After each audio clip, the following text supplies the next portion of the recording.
Hi, my name is Wendy, and at this moment I will proceed to answer the question of activity 3. When are you going to travel? I don't plan to travel very soon due to the pandemic. I think I want to travel the other year. What city or place are you going to visit? I want to go camping in an open place. Where are you going to stay? In a cabin. In a cabin, I know.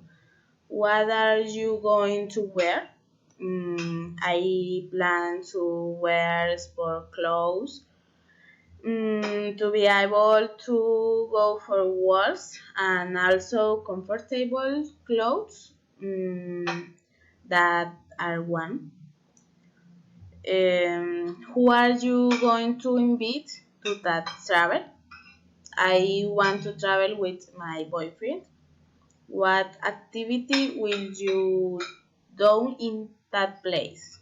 Where are you going to make bonfires to see the stars and to take walks in the forest? How much money will you spend there? Not much, really, not much. Will you bring any souvenirs from your vacation? I don't know, intend to bring material memories, simply my mean memories.